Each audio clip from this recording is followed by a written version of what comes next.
താണ്ടും കാറ്റേ നീ കേട്ടോ ഭദ്രകാളിയായി കാവിനുള്ളിൽ കുടികൊണ്ട സുന്ദരി പെണ്ണിന്റെ കഥ ചൊല്ലിടാം. ൂരുവിഹക്കിൻ കഥ കേട്ടിട്ടില്ലേ നിങ്ങൾ? ഊരിൻ പെൺകൊടി ചതിയാ അപമാനിതയായി മറുകര താണ്ടി ജന്മമേകിയ പൈതൽ ഇവൾ കാനന സുന്ദരി.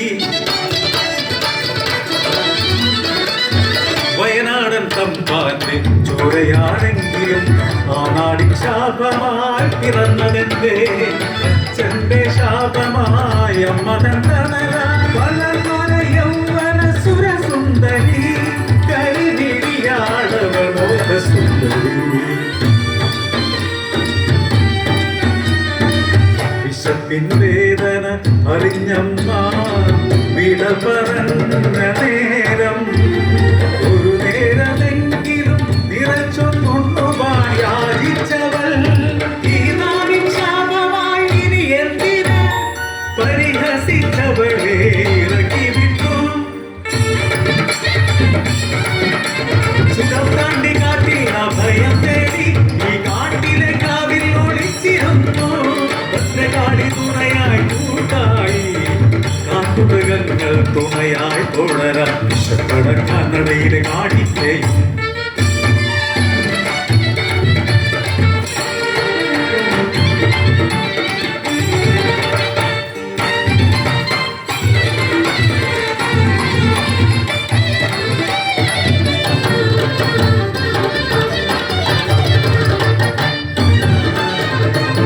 ഒരു മാനിനെ പോലോടി ഒരു സിംഹമായവർ അലറി. അതുവഴി വന്നവർ അത്ഭുതത്തോടെ നോക്കി നിന്നു. ഈ യൗവനം എത്ര വശ്യമെന്നോ ഇവളെ കീഴ്പ്പെടുത്താൻ എന്തു വിദ്യ. മൂവരും ചേർന്നൊരു കെണിയൊരുക്കി ഇരുളിൻ മറവിൽ പിടിച്ചെടുക്കാൻ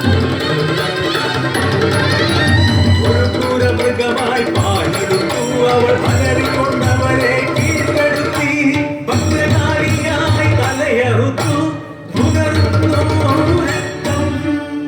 കാര്യം മക്കൾക്ക് തുണയായി രക്തധാരിയായി രക്തേശ്വരിയായി അവളിരുന്നു. പാടറിഞ്ഞു നാട്ടിൽ അലയടിച്ചു ഇവൾ രക്തധാരി. അവളെ പിടിച്ചു കെട്ടാൻ തന്ത്രങ്ങളൊരുക്കി നാട്ടിൽ. ഓടിനായെത്തുന്നോരെ അലറിക്കൊണ്ടവൾ കീഴ്പ്പെടുത്തും. പുഞ്ചിരിയാലവൾ തൊഴുതു നീക്കും. അനുഗ്രഹമായവൾ ചൊരിയുന്നു സമ്പത്തും ഐശ്വര്യവും. കാക്കുന്നു കാടിനെ ദേവിയായി. നാടിപ്പുറമൾ അറിഞ്ഞ നേരം കോപമായി ദേശക്കാരെല്ലാം ഒത്തുചേർന്ന് അവരെ തീർക്കാൻ വഴിയൊരുക്കി. ഒരു ദിവ്യനാലെ അരുളി ചെയ്തു. 18 തികയാത്ത ബ്രാഹ്മണ ബാലനെ വിധിയാൽ അവളെ വകവരുത്താൻ യോഗമുള്ളൂ. ചെങ്ങന്നൂർ ദേശത്തെ ബാലകനെ ആനയെ ചീനാട്ടിൽ കൊണ്ടുവന്നു. തന്ത്രങ്ങൾ ഉൾക്കഴിച്ചപ്പോൾ